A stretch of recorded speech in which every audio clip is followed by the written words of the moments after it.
तीसरी पाठ योजना है। इसमें विद्यालय का नाम डालेंगे आप, अपने विद्यालय का नाम डालेंगे, फिर डेट डालेंगे, विषय, उपविषय, कक्षा और कालांश। प्रकरण है इसमें गिनो और बताओ। सामान्य उद्देश्य लिखेंगे पहले पूर्व की भांति। छात्रों में गणित के प्रति रुचि उत्पन्न करना, छात्रों को दैनिक जीवन में गणित की उपयोगिता बताना, छात्रों की मानसिक शक्ति का विकास करना, छात्रों को गणित के प्रश्नों को हल करना सिखाना। अगला है हमारा विशिष्ट उद्देश्य। विशिष्ट उद्देश्य में छात्र कोई भी वस्तु गिनना जान सकेंगे, छात्र गिनती का अर्थ समझ सकेंगे, छात्र वस्तु को गिनकर बता सकेंगे। उसके बाद है शिक्षण विधि, व्याख्यान विधि तथा प्रश्नीकरण विधि। उसके बाद है सहायक सामग्री। सहायक सामग्री में चौक, डस्टर, श्यामपट्ट, गणित किट, चित्र आदि। पूर्व ज्ञान, बच्चों को अंकों के विषय में सामान्य ज्ञान, सामान्य जानकारी है। उसके बाद आता है आपका क्रम संख्या, छात्राध्यापक कथन और छात्र कथन। इसमें छात्राध्यापक प्रश्न करेगा, एक अंगुली दिखाते हुए ये कितनी अंगुली है? छात्र बताएंगे एक। इस अंगुली के साथ एक और अंगुली मिलाई तो कितनी हुई? 2। फिर है तीसरा प्रश्न, 2 से अधिक अंगुलियां हो तो क्या करेंगे? ये है हमारा समस्यात्मक प्रश्न। अब उद्देश्य कथन आएगा, बच्चों आज हम लोग गिनो और बताओ के बारे में विस्तृत अध्ययन करेंगे। पाठ का प्रस्तुतिकरण होगा, इधर छात्राध्यापक कथन लिखेंगे और इधर छात्र कथन और फिर इधर श्यामपट्ट कार्य। छात्राध्यापक कथन में बोर्ड पे काम करेंगे, 2 गोली बनाएंगे जैसे, तो पूछेंगे कितनी गोलियां हैं? छात्र कहेंगे 2 गोलियां हैं। फिर टीचर उसको अंकों में लिख के दिखाएगा कि ऐसे करके 2 लिखते हैं। अगला है 3 फूल बनाएंगे, कितने फूल हैं? बच्चे बताएंगे 3, तो उसे अंकों में लिख के बताएंगे 3। अगला है कितने पत्ते हैं? 1 2 3 4 5 6। बच्चे चुप रहेंगे, ज़्यादा गिनती बच्चे नहीं गिन पा रहे हैं इसलिए बच्चे मौन हो गए। फिर स्टार बनाएंगे हम, कितने स्टार हैं? बच्चे फिर से मौन, नहीं गिन पा रहे हैं बच्चे। स्पष्टीकरण, किसी भी वस्तु को गिनकर उसकी संख्या बताई जा सकती है। जैसे टीचर गिन के बताएगा ये 6 पत्ते हैं, 1 2 3 4 5 6। ये 1 2 3 4 5 6 7 8 स्टार हैं।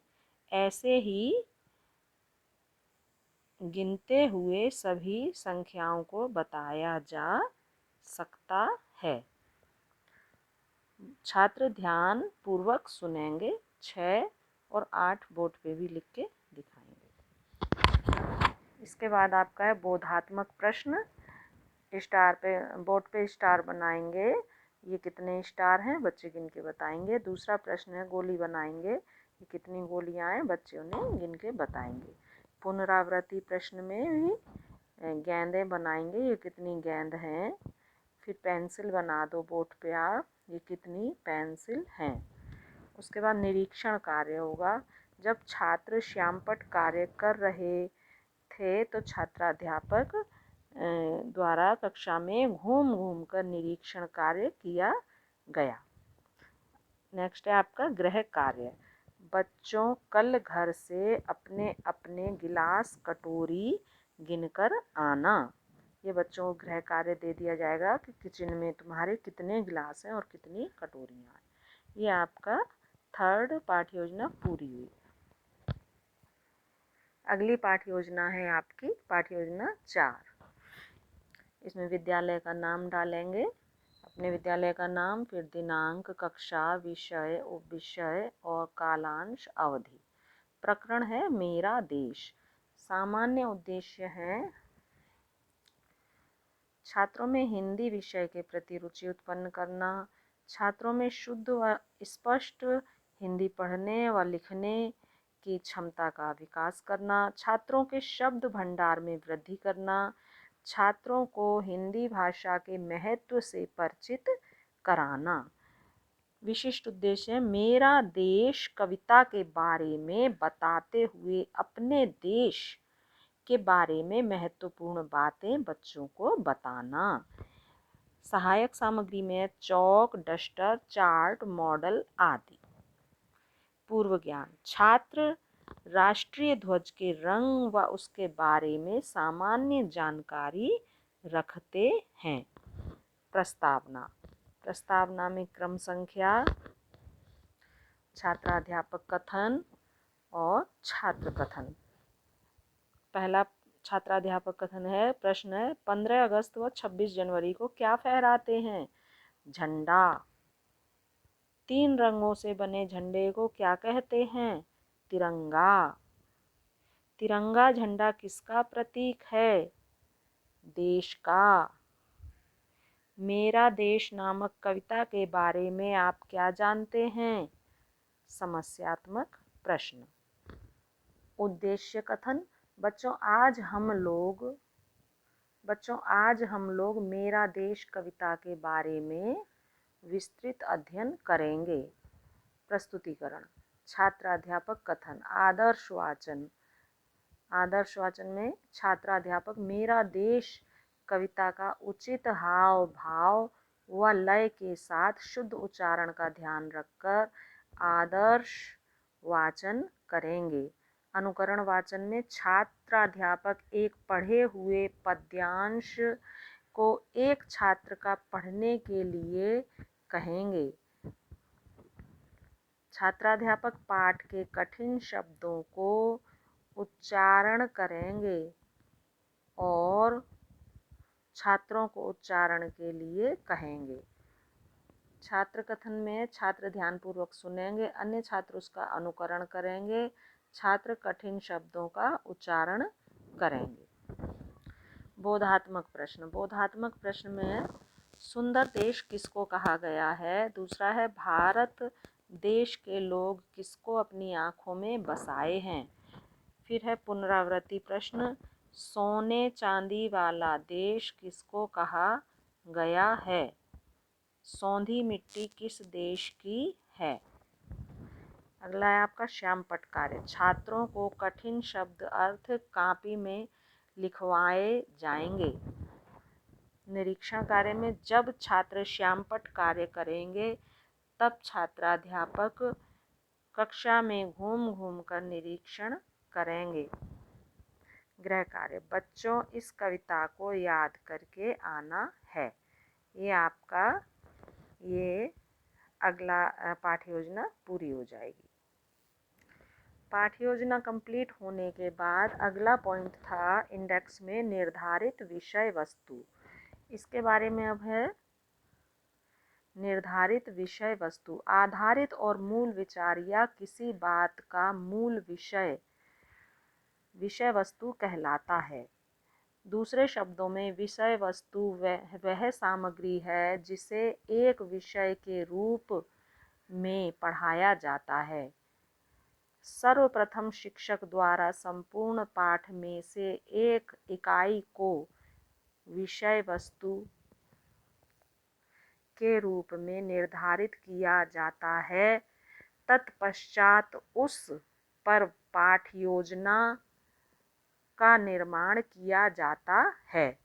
अगला बिंदु है इसी में, विषय वस्तु में मौलिकता तथा संपूर्णता होनी चाहिए जिससे शिक्षक को तैयार की गई इकाई योजना के परिप्रेक्ष्य में अधिगम को एकल बनाने में सफलता की प्राप्ति हो तथा शिक्षण संबंधी समस्त उद्देश्यों की प्राप्ति विषय वस्तु के माध्यम से संभव हो सके। विषय वस्तु के नाम हेडिंग डालेंगे। यह मैं आपको पहले भी बता चुकी हूँ कि मैंने समय के अभाव में फाइल को कम सौंदर्य प्रदान किया है। आप अच्छे से हेडिंग डाल डाल के सुंदर सुंदर रंगों का प्रयोग करके और अच्छी फाइल बना सकते हैं। ये सिर्फ आपको हेल्प करेगी। विषय वस्तु के नाम में कलरव, आ से आहा, का से ज्ञा, 2 अक्षरों से बने शब्द। गिनतारा, 1 से 100 तक गिनती, जोड़ना, हासिल का जोड़। विषय वस्तु का चुनाव करते समय यह आवश्यक है कि शिक्षक द्वारा कक्षा के छात्रों का स्तर अवश्य देखा जाए। ऐसा करने से शिक्षक कक्षा में उलझता नहीं है।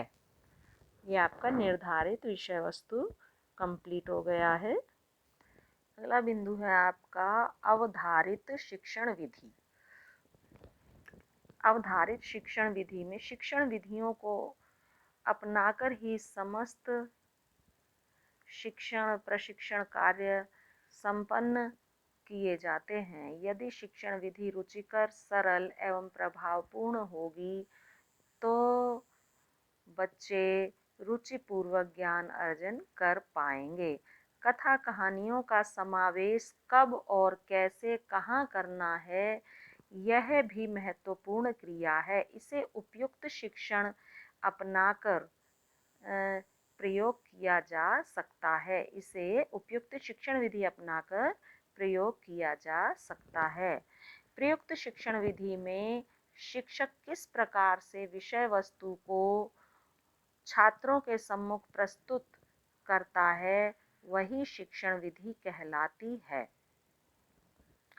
शिक्षण कार्य करते समय छात्राध्यापक कक्षा में निम्न शिक्षण विधियों का प्रयोग करता है। शिक्षण विधियां हैं, शिक्षण विधियां बताई गई हैं इसमें वर्णन विधि, व्याख्यान विधि, विवरण विधि, स्पष्टीकरण विधि, उदाहरण विधि, खेल विधि, समूह चर्चा विधि, वाद विवाद विधि, भ्रमण विधि, कार्यशाला विधि, कहानी विधि। शिक्षक को कक्षा में अलग अलग विधियों का प्रयोग करना चाहिए। शिक्षण में एक ही विधि का बार बार प्रयोग या लंबे समय तक प्रयोग करने से शिक्षण कार्य में नीरसता आ जाती है। अलग अलग शिक्षण विधि से पढ़ाने से उत्साह उत्पन्न होता है और लंबे समय तक याद भी रहता है। ये आपका शिक्षण अवधारित विधि पूरा हो गया। अगला बिंदु है निर्मित टीएलएम। निर्मित टीएलएम। टीएलएम का पूरा नाम टीचिंग लर्निंग मटेरियल है। ये वे आधुनिक उपकरण शिक्षण तकनीक हैं जो शिक्षा विभाग को रुचिपूर्ण या अधिगम में सहायक होती हैं।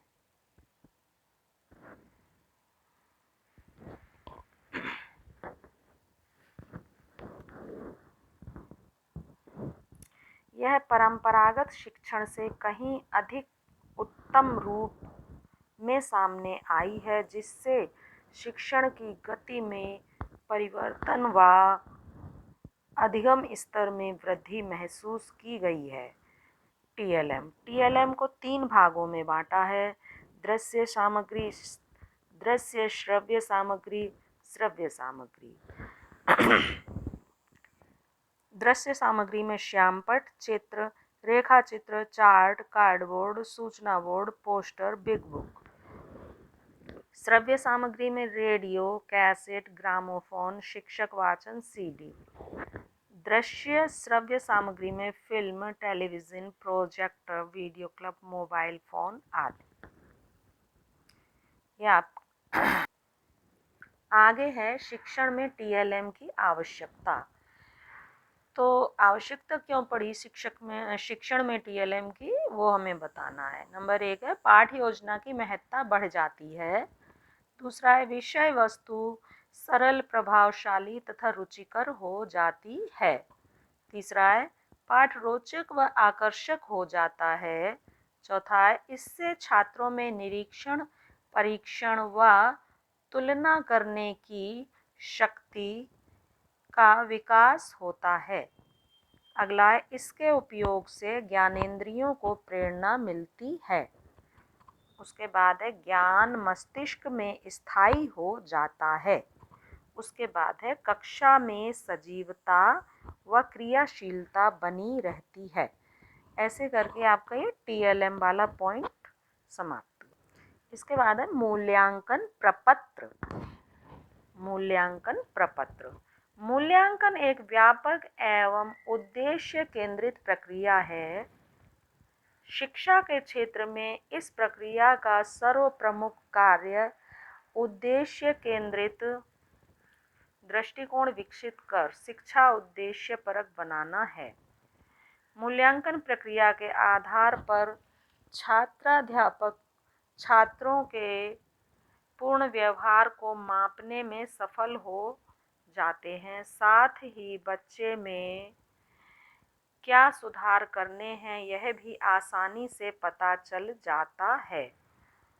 छात्रों के व्यक्तिगत विकास में मूल्यांकन की अहम भूमिका है। इससे बच्चों के विकास की जानकारी का पता लगाने में सरलता हो जाती है। इसे छात्रों के व्यवहार का तुलनात्मक अध्ययन करने वाली एक सुव्यवस्थित प्रणाली के रूप में स्वीकार किया जाता है। मूल्यांकन प्रपत्र बनाते समय सबसे महत्वपूर्ण तथ्य यह है कि बालकों के स्तर तथा